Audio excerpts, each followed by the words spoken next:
En 1952, una familia de 6 personas vivía muy bien en la zona rural de Mississippi, gracias a un jardín que era incluso más pequeño que un espacio de estacionamiento.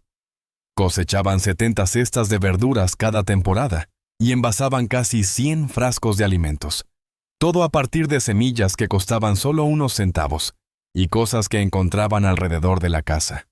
Hoy en día, es posible que usted gaste cientos de dólares en fertilizantes y sofisticados sistemas de riego. Pero aquí hay algo que nadie le dice. El número 4 de esta lista ayudó a cualquier jardín a sobrevivir a las peores sequías de la historia de Estados Unidos, y ni siquiera costó un solo centavo. El número 12 trata sobre un sistema casero que, según los investigadores de Penn State, es mucho más efectivo que muchos métodos modernos. 25 de estos consejos de jardinería ayudaron a las familias estadounidenses a sobrevivir los años posteriores a la crisis, las largas sequías e incluso los tiempos en que se cortaban los suministros. Luego desaparecieron lentamente cuando la industria de la jardinería gastó miles de millones de dólares para venderle soluciones convenientes. Exploremos 25 consejos de jardinería para presupuestos ajustados que han sido olvidados desde la década de 1950 y que hoy en día siguen haciendo maravillas. Cartón para el cultivo de hongos. El cartón es como un hotel de 5 estrellas para los hongos. Si cree que esta es una técnica moderna, se equivoca. En realidad, la gente aquí solo está tomando prestado un proceso mágico de los bosques antiguos. Hace miles de años, los hongos crecían en la madera caída para limpiar el bosque. Nuestros abuelos usaban cartón, un producto derivado de la madera, para hacer exactamente lo mismo directamente en sus cocinas. La estructura de celulosa del cartón es una rica fuente de alimento, y su capacidad para retener la humedad crea el hogar perfecto para el crecimiento de los hongos. Las hojas de cartón se aplanan y se remojan en agua, hasta que estén suaves y húmedas. Luego, las esporas de hongos se esparcen entre las capas como en un sándwich. Después, simplemente se colocan en un rincón oscuro y fresco del sótano o cobertizo. El costo es prácticamente nulo, pero el resultado es una carga de hongos frescos y limpios para las comidas familiares. Estudios modernos en micología confirmaron más tarde que el cartón es uno de los sustratos más seguros y efectivos para los hongos comestibles. Así es como traemos de vuelta a la naturaleza. Transformar los desechos en alimento, tal como la Madre Tierra lo ha hecho desde el principio de los tiempos. Cubrir las macetas con bolsas de plástico. Si uno entraba en un jardín de patio trasero en una mañana calurosa de 1952, era fácil ver bolsas de plástico transparentes cubriendo las plantas jóvenes en macetas. En aquel entonces, el plástico era un invento revolucionario, y los jardineros pobres e ingeniosos lo transformaron rápidamente en mini invernaderos altamente efectivos. El mayor problema al cultivar esquejes o semillas es la pérdida de agua a través de las hojas, lo que puede hacer que un pequeño brote se marchite en solo unas pocas horas de sol abrasador. Al colocar una bolsa de plástico limpia sobre la maceta, y usar pequeños palos para evitar que la bolsa tocara las hojas, se creaba un ecosistema cerrado perfecto. La humedad en el interior puede mantenerse en un 70%, lo que realmente ayuda a aliviar la presión sobre la planta joven. Los estudios modernos de la UC Davis también muestran que una humedad constante bajo una envoltura de plástico ayuda a las raíces a crecer hasta un 25% más rápido que al aire libre. El costo de este sistema de protección es casi nulo, ya que se reutilizaban bolsas de plástico viejas de la tienda de abarrotes. El resultado fue asegurar la supervivencia de plantas valiosas, cuyo reemplazo en un vivero habría costado dinero. Prueba de germinación con toallas de papel. Hay una frustración llamada plantar y esperar en vano, que los jardineros de la década de 1950 nunca se permitieron experimentar. Para ellos, cada centímetro de tierra y cada hora de cuidado era dinero en efectivo. En lugar de plantar semillas directamente en el suelo y preocuparse, realizaban una prueba biológica muy precisa con toallas de papel húmedas. Este método es simple pero muy científico. coloque semillas viejas o cosechadas por usted mismo entre 2 capas de una toalla de papel húmeda. Luego, colóquelas en un plato durante un par de días. Si brotan raíces blancas, son semillas vivas. Si no, no desperdiciaría ni un solo centímetro cuadrado de tierra en ellas. Las estadísticas actuales muestran que las semillas almacenadas correctamente tienen una tasa de germinación de hasta el 90%, mucho más alta que el 60% de muchas semillas comerciales que han estado en los estantes durante demasiado tiempo. Solo un pequeño trozo de toalla de papel elimina por completo el riesgo de una mala cosecha desde el principio. Los agricultores hacían exactamente esto hace cientos de años, con trapos viejos de tela, lino o algodón, lo que requería un poco más de habilidad. Usted solo necesita una toalla de papel para esto. Si todavía tiene paquetes de semillas viejos de la temporada pasada, pruebe este consejo de inmediato. Crear una cuenca para recolectar agua de lluvia. En 1950, cuando Estados Unidos entró en una de las peores sequías de la historia, los estados de las grandes llanuras como Texas, Oklahoma y Kansas estaban casi completamente secos. No fue tan larga ni tan devastadora como el Dust Bowl de 1930, pero fue suficiente para secar los pozos y agrietar los campos. Las gotas de agua se volvieron más preciosas que el oro. Los jardineros tuvieron que aprender a apreciar cada gota de lluvia del cielo. No dejaban la tierra plana alrededor de la base de la planta. Amontonaban la tierra para crear una cuenca o un tazón ancho alrededor de las raíces de plantas sedientas de agua, como calabazas o sandías. Esto convertía la base de cada planta en un embudo natural para recolectar la lluvia. Cuando caía un aguacero repentino, el agua se acumulaba en la cuenca y se filtraba profundamente hacia las raíces, en lugar de desperdiciarse como escorrentía. Esta es una técnica antigua utilizada por los agricultores del norte de África hace miles de años. Y los jardineros estadounidenses pobres la trajeron de vuelta como una estrategia de supervivencia para sus cultivos. No cuesta nada y solo toma unos minutos de trabajo, pero los resultados son invaluables. Puede que hayan tenido que luchar, pero no se quedaron sentados esperando ayuda. Crearon sus propias formas de aprovechar al máximo los recursos de la naturaleza. Aplicar gel de aloe vera en los cortes. El aloe vera se conoce desde hace mucho tiempo como una hierba medicinal para tratar quemaduras en humanos. Pero en los jardines de la década de 1950, también era un antibiótico para las plantas. Cuando una rama se rompía por una tormenta o era podada, los ingeniosos jardineros frotaban gel de aloe fresco directamente sobre la herida. Los compuestos antibacterianos y antifúngicos naturales del aloe no solo previenen infecciones, sino que también contienen hormonas de crecimiento que ayudan a las células vegetales a dividirse rápidamente para curar la cicatriz. Este consejo ayuda a reducir el riesgo de que una planta se pudra o se enferme, hasta en un 50%, sin gastar un centavo en productos químicos. Si cultiva aloe en casa, este material siempre está a mano, o es muy barato de comprar. El botiquín se encuentra directamente en el huerto. Trataban a las plantas como seres vivos con sentimientos que necesitaban curación. Los egipcios llamaban al aloe la planta de la inmortalidad. Las reinas Cleopatra y Nefertiti lo usaban para la belleza y para curar heridas en la piel. Desde el Ayurveda indio hasta las culturas mediterráneas, el aloe siempre ha sido una planta indispensable en el jardín de cada familia para los primeros auxilios. ¿Alguna vez ha usado aloe vera para la belleza, la curación o la jardinería? Comente sus habilidades a continuación para que podamos compartir este valioso conocimiento entre nosotros. Rociar leche diluida para combatir los hongos. En la década de 1950, cuando los fungicidas químicos se promocionaban fuertemente, muchos de jardineros pobres se mantuvieron fieles a la leche sobrante en el refrigerador. Conocían un secreto que la ciencia moderna solo explicó más tarde. Las enzimas y proteínas de la leche actúan como un fungicida natural muy eficaz. El mildiu velloso es una pesadilla para los pepinos o calabacines. Pero en lugar de usar productos químicos tóxicos, la gente simplemente mezclaba leche con agua en una proporción de 1 a 9 y la rociaba uniformemente sobre las hojas.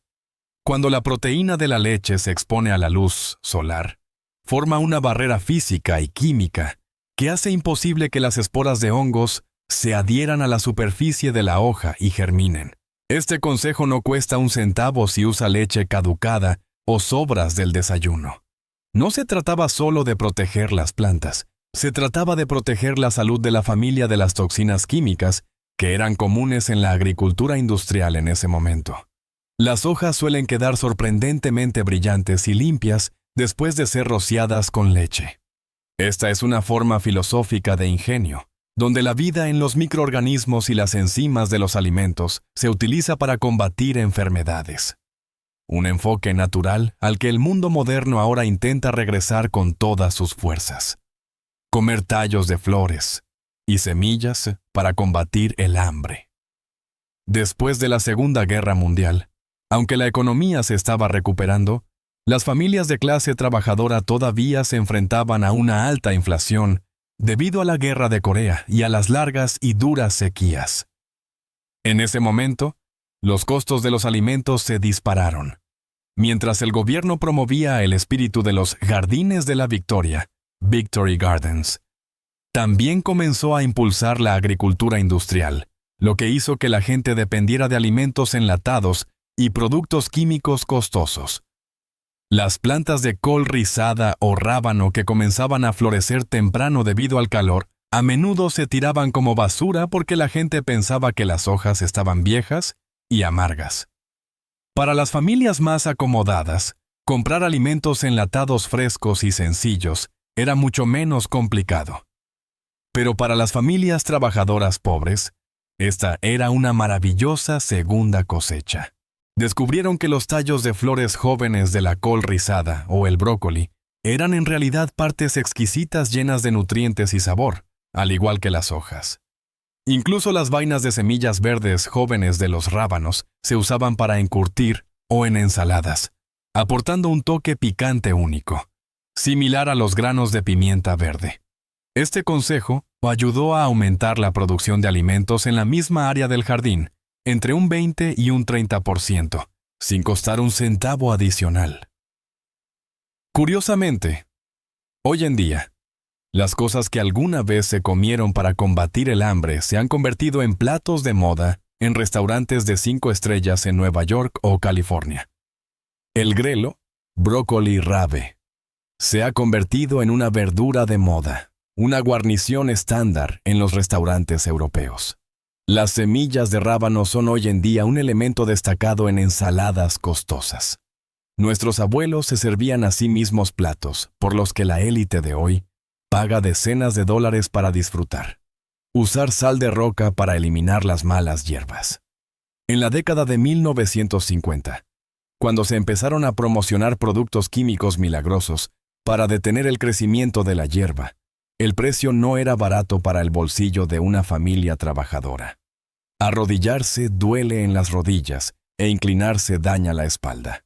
Así que una botella de 2,4D, que en ese entonces costaba $1, era un gran desperdicio.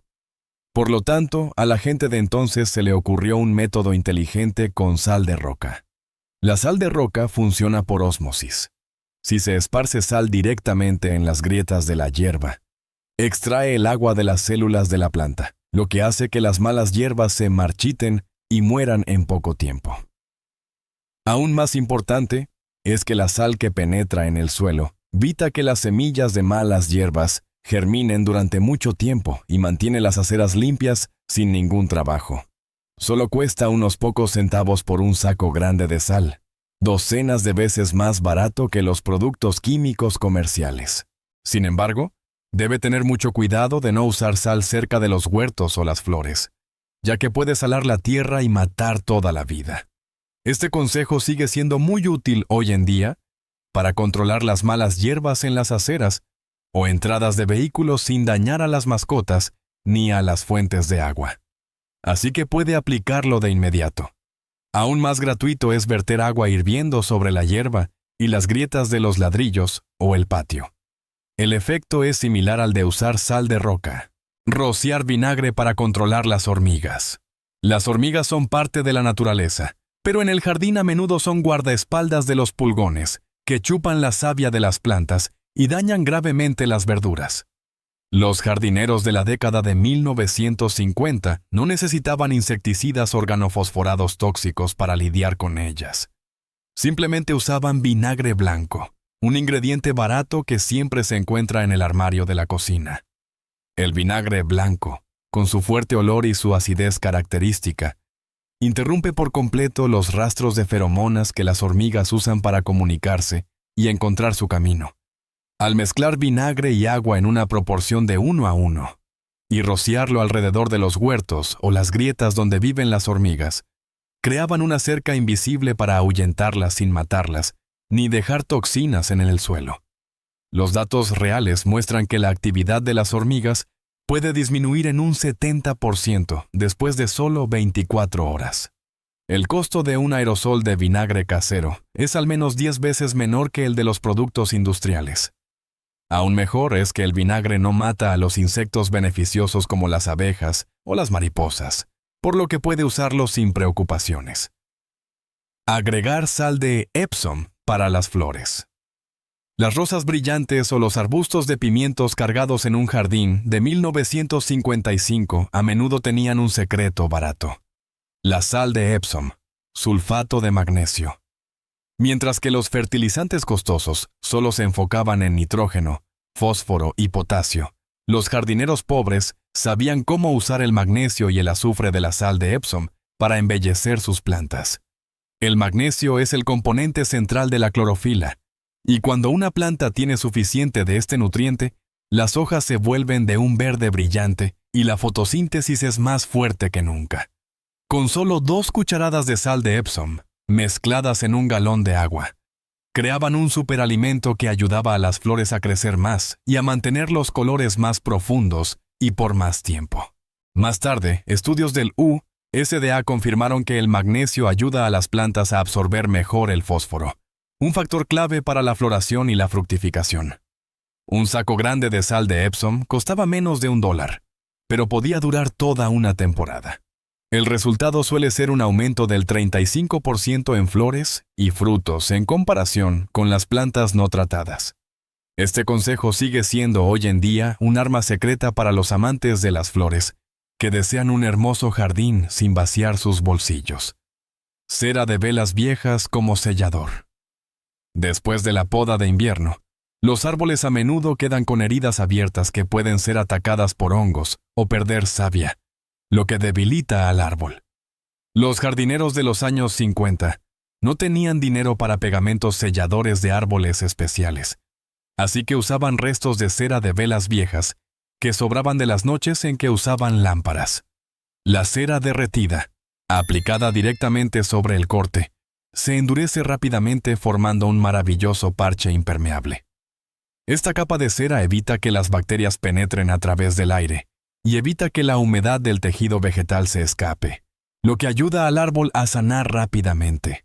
Esta era una solución de supervivencia para las plantas, especialmente para los valiosos árboles frutales que necesitaban protección durante los duros inviernos, sin costar un centavo. En ninguna época en este jardín se tiraba nada. Todo tenía una segunda vida útil. Cuando miramos los cortes sellados con cera blanca opaca en un viejo manzano, vemos el cuidado y el respeto por la vida de la generación anterior.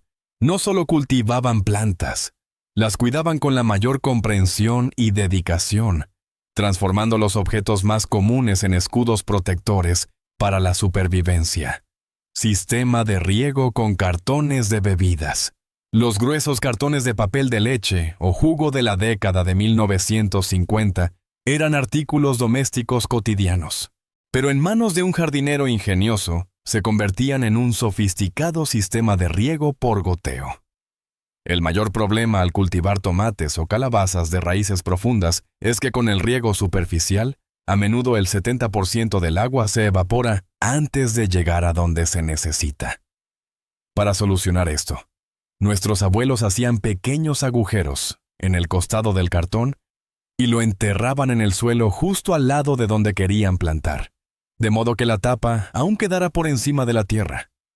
Cuando se llenaba de agua, ésta se filtraba lentamente a través de los agujeros y llegaba directamente a las raíces más profundas, lo que estimulaba a las raíces a crecer hacia abajo, en lugar de extenderse por la superficie en busca de humedad. Esto ayudaba a la planta a sobrevivir mucho mejor a las sequías durante el calor abrasador de julio. Un estudio de Penn State demostró más tarde que este tipo de riego subterráneo ahorra un 50% más de agua que el rociado convencional. Esta era una estrategia de supervivencia para las plantas en años de sequía y, al mismo tiempo, facilitaba el trabajo a los jardineros mayores. Usar frascos de conservas como radiadores. En las noches de heladas de principios de primavera o en las olas de frío tardías de los años 50, los tomates tempranos o las calabazas corrían el riesgo de sufrir quemaduras por frío y morir prematuramente. Los jardineros pobres usaban una regla física simple para mantener calientes las plantas: la capacidad del agua para almacenar calor. Llenaban frascos de conservas viejos o latas de metal desechadas con agua, a menudo pintados de negro para absorber mejor el calor, y luego los colocaban justo al lado de la base de la planta. Durante el día, estos frascos absorbían silenciosamente la energía del sol. Cuando caía la noche y la temperatura bajaba, liberaban calor lentamente, creando así un amortiguador de temperatura que evitaba que las raíces se congelaran. Esta es una versión manual de un sistema de calefacción por batería solar que funcionaba increíblemente bien. No costaba nada, ya que se reutilizaban frascos rotos y botellas viejas. El resultado fue una extensión de la temporada de crecimiento en unas pocas semanas, lo que aseguraba que tuvieran verduras antes que sus vecinos. Este consejo sigue siendo valioso hoy en día para cualquiera que cultive en climas severos. No se trataba solo de mantener calientes las plantas. Era una prueba de la sabiduría humana para coordinar la energía de la naturaleza para la supervivencia. Paja como mantillo natural. La capa de paja seca en los huertos es una imagen icónica de los jardines estadounidenses de la década de 1950. La paja no era solo un desecho agrícola barato. Era una tecnología maravillosa para mejorar el suelo. Una capa gruesa de paja alrededor de la base de las fresas o los calabacines mantiene el suelo fresco bajo el sol abrasador del verano. Detiene el 60% de la evaporación del agua y, sobre todo, evita el crecimiento de malas hierbas por falta de luz. Aún más importante es que la paja evita que los frutos toquen el suelo húmedo, lo que reduce la pudrición y las plagas del suelo. Esta es una técnica de supervivencia que ha alimentado a las comunidades agrícolas desde Filipinas hasta América durante siglos. El costo de la paja es muy bajo y, a veces, incluso se puede obtener gratis de granjas cercanas después de la cosecha. A medida que la paja se descompone, proporciona materia orgánica y transforma el suelo seco en una alfombra suave y rica en nutrientes para las lombrices. Los jardineros pobres entendían que el suelo come de la misma manera que uno mismo, y la paja era la comida más nutritiva y sostenible para la tierra. Aerosol de agua salada para tratar los hongos.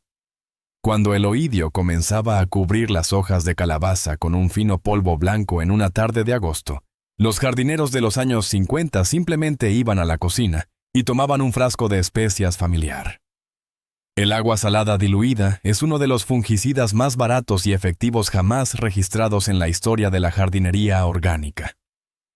Cuando la sal de roca se diluye correctamente, aproximadamente una cucharadita por litro de agua, cambia el pH en la superficie de la hoja y extrae agua de las esporas de los hongos, matándolas al contacto. Este consejo casi no cuesta nada, pero puede salvar toda una valiosa cosecha de calabazas para Halloween. Los resultados suelen ser muy rápidos y detienen la propagación del hongo sin dejar residuos químicos tóxicos para el suelo o los humanos. Sin embargo, nuestros abuelos siempre advertían que no se debía rociar demasiado, ya que la acumulación de sal daña el suelo. Esta es una lección de equilibrio y moderación. Y tal vez sea algo bueno estar en necesidad, cuando las personas trabajadoras podían encontrar respuestas en las cosas más comunes de la vida diaria, en lugar de en complejas soluciones de laboratorio. El jardín comunitario. Cuando el dinero perdió su valor y los recursos escaseaban, las familias trabajadoras no solo se apretaron el cinturón, aprendieron a apoyarse mutuamente para sobrevivir. En este contexto, llenar un contenedor de compost no era solo una técnica de jardinería, se convirtió en una cálida estrategia comunitaria. En lugar de dejar que cada uno luchara solo, la gente construyó una red de intercambio invisible pero fuerte. Los jardineros ingeniosos daban a sus vecinos cubos viejos, algo que parecía inútil, pero que era una herramienta para almacenar oro negro. Sus vecinos, incluso si no hacían jardinería, entendían que era una forma de compartir con la comunidad cuando tiraban cáscaras de papa, cáscaras de huevo o restos de verduras en este cubo, en lugar de tirarlos a la basura. Esto no era solo un intercambio de basura por verduras. Era una economía de trueque basada en la amistad. Al final de la temporada, estos cubos de desechos orgánicos eran recompensados con cestas llenas de col rizada fresca, racimos de tomates jugosos o algunas calabazas doradas. En tiempos difíciles, darse productos frescos mutuamente no era solo un apoyo económico, era un abrazo, un mensaje que decía, estamos bien, superaremos esto juntos.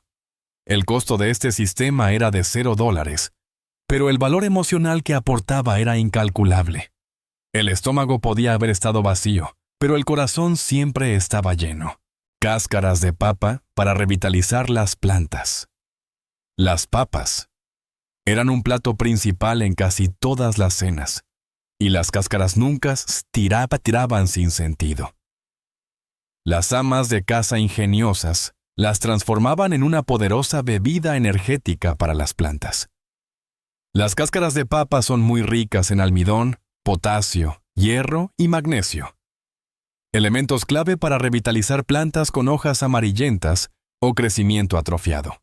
Al hervir las cáscaras en agua durante unos minutos, dejar que se enfriara por completo y usar este agua para regar las plantas débiles, creaban un té nutritivo que estimulaba una fuerte fotosíntesis. El costo era cero, ya que se usaban desperdicios de comida. Los resultados a menudo eran muy claros. Las hojas volvían a estar verdes y los tallos se volvían más robustos después de solo unas pocas semanas de riego regular. Esta era una estrategia de supervivencia para plantas ornamentales y verduras cuando faltaban fertilizantes costosos. El suelo come lo que nosotros comemos, y cerrar el ciclo de nutrientes de la cocina al jardín es la forma más sostenible de hacer jardinería. Además, las cáscaras de papa se usaban para preparar sopas que saciaban el hambre de las familias que luchaban, proporcionando tanto nutrientes como un estómago lleno. Pala casera con cartones de leche.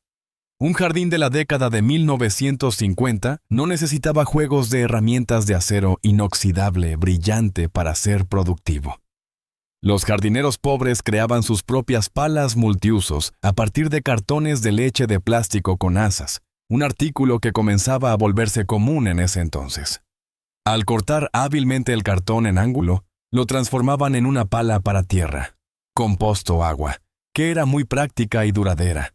Lo singular de esto era que el asa original hacía que fuera muy fácil agarrar y controlar la fuerza de la pala tan bien como con una herramienta profesional. El costo era de $0 y ayudaba a reducir los desechos plásticos. Este consejo sigue siendo muy útil hoy en día, especialmente para sacar agua de recipientes profundos que las palas normales no pueden alcanzar. Esta es una prueba del espíritu de autosuficiencia. En lugar de gastar dinero en cosas innecesarias, la gente usa su creatividad para transformar la basura en herramientas. Usar la sombra para evitar que las plantas se espiguen prematuramente. La lechuga fresca y dulce bajo el sol abrasador de julio era un logro que los jardineros de la década de 1950 alcanzaban gracias a la técnica del cultivo intercalado, que proporciona sombra. Sabían que el calor extremo es el enemigo de las verduras de hoja y hace que se espiguen rápidamente, florezcan y se vuelvan muy amargas.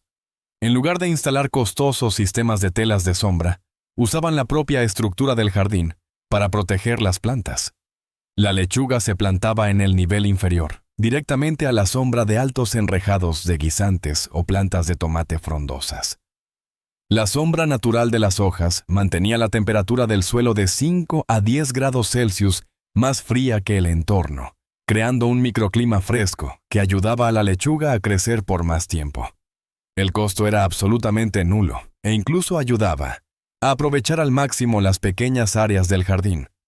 El beneficio económico era claro. El tiempo de cosecha de las verduras frescas se extendía por al menos 3 a 4 semanas, lo que aseguraba un suministro constante de verduras para la familia sin tener que replantar a menudo.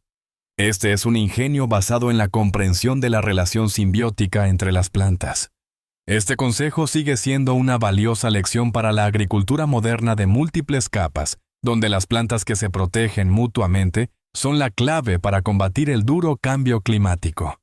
Cultivar plántulas en bandejas para evitar los caracoles y babosas. En tiempos difíciles, nadie puede ser exigente, ni siquiera los caracoles. Destruyen los brotes jóvenes, que eran preciosos durante estas sequías secas y abrasadoras. Los jardineros pobres tenían una estrategia de defensa muy inteligente, sin usar cebos para caracoles tóxicos, que contienen metales pesados. En lugar de sembrar semillas directamente en el suelo, donde los frágiles brotes podrían convertirse fácilmente en un bocadillo, cultivaban las plantas en pequeñas bandejas o vasos de yogur viejos hasta que tuvieran al menos 3 o 4 hojas verdaderas y fuertes. La ciencia de la horticultura de entonces tenía un secreto. Los caracoles realmente odian las hojas viejas porque son duras y fibrosas, y tienen menos azúcar que un brote fresco. Solo cuando la planta era lo suficientemente grande y fuerte, la plantaban en el jardín, lo que ayudaba a que la tasa de supervivencia alcanzara casi el 100%. Para este consejo, solo necesita paciencia y la reutilización de vasos de plástico desechados. El resultado fue asegurar una cosecha exitosa, ahorrar tantas semillas como fuera posible y evitar el trabajo de plantar desde cero. Agua de acuario para las plantas.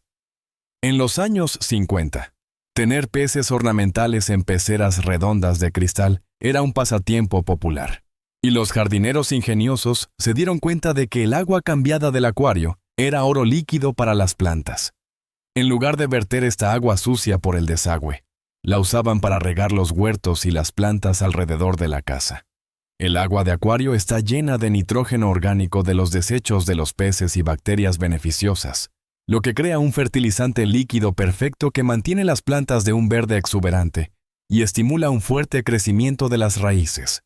El costo era de $0, ya que era un subproducto de otro pasatiempo.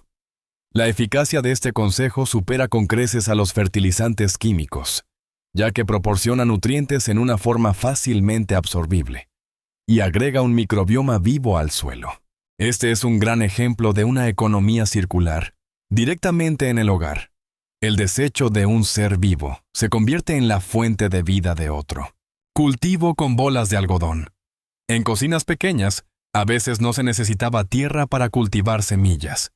Los jardineros pobres a menudo usaban bolas de algodón húmedas para germinar frijoles o microvegetales directamente en un plato. El algodón blanco puro sirve como una base limpia que retiene el agua de manera uniforme y permite observar claramente todo el proceso de germinación. La mayor ventaja de este método es que elimina por completo el riesgo de que las semillas se pudran debido a enfermedades transmitidas por el suelo, y facilita la eliminación de semillas de mala calidad antes de plantar. El costo era de solo unos pocos centavos por una bolsa de algodón, pero su valor educativo y práctico era enorme. En ese entonces, a menudo se les daba a los niños la tarea de mantener húmedos estos platos de algodón, lo que les enseñaba a apreciar la vida desde los primeros días. Este es un método limpio y rápido para comenzar una temporada y garantizar la mayor tasa de supervivencia de las semillas. Este consejo sigue siendo muy útil hoy en día para cualquiera que quiera probar semillas viejas o simplemente enseñar a los niños sobre la germinación en la naturaleza directamente, en la mesa del comedor. Nutrientes de recortes de césped, ceniza de madera y pozos de café. Una mezcla de recortes de césped del jardín, ceniza de madera de la chimenea y pozos de café del desayuno Era la fórmula dorada de los jardineros de la década de 1950 para mejorar su suelo. Entendían que el suelo, al igual que los humanos, también necesita una dieta variada. Los recortes de césped proporcionan abundante nitrógeno. La ceniza de madera agrega potasio y calcio para elevar el pH del suelo ácido. Y los pozos de café, que contienen hasta un 2% de nitrógeno sostenible, ayudan a aflojar el suelo y a atraer lombrices. Al esparcir una capa delgada de esta mezcla en los huertos, creaban un fertilizante perfecto a largo plazo sin gastar un centavo.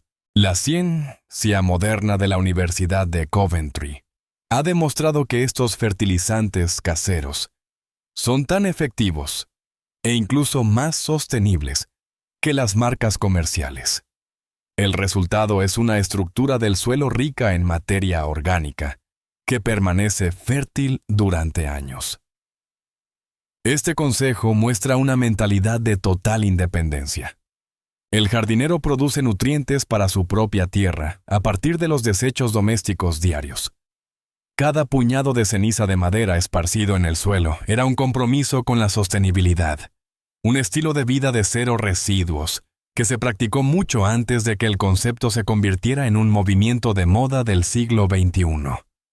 Enterrar migas de pan seco. El pan duro que había pasado su fecha de caducidad, o las migas duras y secas, nunca se consideraban basura en un jardín de la década de 1950. En lugar de tirarlos a la basura, los jardineros ingeniosos los desmenuzaban y los enterraban alrededor de la base de las plantas. Cuando el pan se descompone en el suelo húmedo, desencadena un proceso de fermentación natural y se convierte en una gran fuente de alimento para hongos beneficiosos y microorganismos del suelo.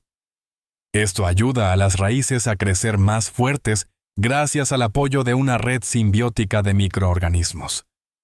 Especialmente, el olor del pan fermentado atrae a las lombrices, máquinas aradoras naturales que mantienen el suelo suelto y aireado. El costo de este consejo era de $0, ya que se usaban desechos de cocina. Esta era una estrategia de supervivencia para la tierra, que ayudaban a restaurar la vida en áreas donde el suelo se había endurecido. Este pequeño consejo muestra la filosofía. Nada en el jardín es basura. Cada trozo de pan lleva energía en su interior para nutrir la próxima vida. Uso de cartón para una germinación uniforme.